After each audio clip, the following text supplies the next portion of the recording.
Okay, Professor Jim Schultz here from my Finance 512 class. I wanted to go ahead and shoot another video utilizing the Thinkorswim software and help you guys with your trading. But this time I wanted to do something different. I'm not going to do a technical analysis or a fundamental analysis. I want to delve a little deeper into options with this video. This is something I wanted to show you guys in class, but I mean, you guys were there. We we covered options in great detail, and so we already spent two and a half nights on options, and so I kind of had to draw a line in the sand somewhere. But I want to show you guys. This is probably this might be the coolest thing that I've really ever seen with options. Something that you can do to really magnify your returns within a certain range of stock prices with literally no risk, zero risk. This is about the closest thing to arbitrage I have ever seen, and so let's go ahead and get into this. This is called a stock enhancement strategy. Sometimes I've heard it referred to as a stock repair strategy. And so what I'm going to do is I'm going to I wanted to do this in Thinkorswim to show you guys that this is using real options based on a real company, real prices that you could get right now. And I like the fact that I'm doing it on Sunday night when the markets are not open, so these numbers are not bouncing all over the place while I try to teach you guys something new about options. So we're going to use the newly split Google, the Class A shares of GOOGL. And so here's basically what I'm going to do. I'm going to devise a strategy where I'm going to buy 100 shares of Google at the current price of $5.45, and then what I'm going to do is I'm going to buy one at the money call, and I'm going to sell two out of the money calls. Okay, and so this is called a 1-by-2 call spread, or a stock enhancement strategy, or a stock repair strategy. So here's specifically what I'm going to do. I'm going to buy this April 2014 545 call for $19.20. Now these spreads are probably not relevant because the markets are not open, but we'll go ahead and use the numbers in front of us for the purposes of this example. First I'm going to buy 100 shares of Google at 545. Boom. So I own 100 shares. Then I'm going to buy an at the money call for $19.20. Then what I'm going to do is I'm going to sell two out of the money calls, these 565 guys. I'm going to sell two of those guys.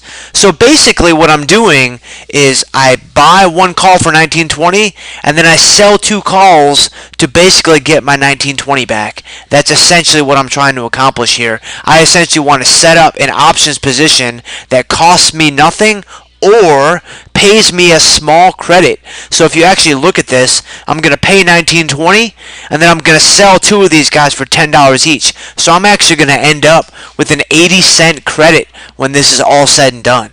Okay, so when this position is developed, I'm going to own 100 shares of Google at $5.45. I'm also going to own a call with a strike price of $5.45. I paid $19.20 for that, and then I'm going to sell two calls with at a strike price of $5.65 for $10 each. Okay, all right. So I've actually got a sheet here that outlines. Ooh, that was kind of bright. It's kind of bright on me too. So you guys are not the only ones. And I was ready for it. So that's not saying that's not a good thing. So how does all this work out? Like, where is all the magic? Why would you ever consider doing this? Okay, so here's a recap of what we've done. We bought 100 shares at $5.45. I bought an April 545 call, paid $19.20. I sold two April 565 calls, and I picked up $20 for that. So my net credit is 80 cents. So here's what I'm going to do. I'm going to show you guys how this strategy magnifies your gains within a certain range, and you essentially have no additional downside. Zero additional downside. It's pretty incredible, actually. So let's say that the stock price falls apart and this thing just absolutely collapses and it falls to 505. Okay, so what happens? Well, you have to explore all three of your positions. You paid $5.45 for your stock outright, so you lose $40 a share on that. You lose $40 on the 100 shares that you own. Your long call is out of the money, so you lose $19.20 on that guy. It's not worth anything. But your two short calls are also out of the money, so those both expire worthless, and you get to keep the entire premium on each of those guys for a total of $20. So your net is minus $39.20. Now, The important thing to note here is if you had not done the options position at all, you would have lost $40. So by having the options position in play, you saved yourself an extra 80 cents. And that would be the case for any price below 545. It could be 505, it could be 405. Hey, if Google fell to 100, you would notice that you are 80 cents better off for having done this options position. Okay, what if you're right? What if Google goes up a little bit? So let's say Google goes to 560, and I really just picked these numbers at random. As long as they were within certain ranges, you could understand the general principles I'm trying to teach you. Let's say Google rises to 560. Okay, so your stock is up 15 bucks from the 545 that you paid for it. Okay, your long call is now in the money, so that guy is ST minus X minus C. So the profit loss on that is minus $4.20. But your two short calls are both still out of the money because the strike on those is 565. So again, you get to keep the entire premiums on both of those for a gain of $20. So your net is plus $30.80. Now this is very important. This is where the magic is. You took a $15 rise in stock price and turned it into over a $30 rise in stock price. So you have essentially doubled your gains from 545 to 560. If you would have just purchased the stock outright and left it alone, you would have picked up $15, and that would have been terrific. But by having the options position in play, you get another $15.80. So you more than doubled your gains from 545 to 560. Pretty incredible if you ask me. What if the stock price rises to 580? Okay, now this is where the magic starts to wear off, if you will, of the stock enhancement strategy. It's not pure arbitrage, it's pretty close, but this is what you're going to end up giving up. So if the stock rises to 580, your stock is up 35 bucks from the 545 that you paid for it.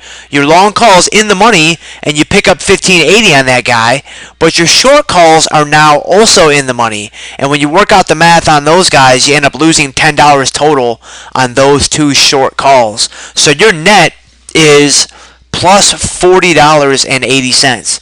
Still a little bit better off than if you had just bought the stock outright, because you would have only gained $35.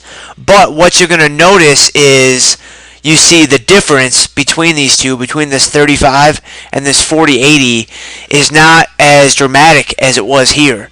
And if Google were to run up to 600 or 630 or 700, these short calls that you have in play are going to erase all the gains from these two long positions right here.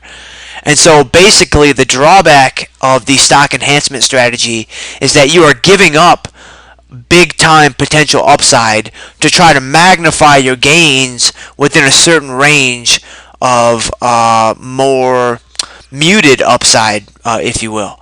And so that's the drawback. That's what you're giving up. But in my opinion, this is an incredible option strategy. I've utilized it probably 8 or 10 times in real life, and it really is exactly what you think it is. I mean, you don't have to give anything up on the downside, and I'm able to take a $5 stock price gain and turn it into 10, or an $8 stock price gain and turn it into 15 or 16. It's really pretty incredible, and it works very well with these highly volatile names like Google, Amazon, and Apple, these high premium options where you can get a nice chunk for selling those out of the money calls to cover the initial cost of the long call that you have to buy. So hopefully you guys can utilize this in the next couple of weeks within your options trading. I would absolutely, while you have an opportunity, while you have the chance to go ahead and do all this with not much on the line, in a virtual setting, I would absolutely do this and make your mistakes now when there's no real money on the line. So hopefully you guys found this helpful, and it helps your options trading.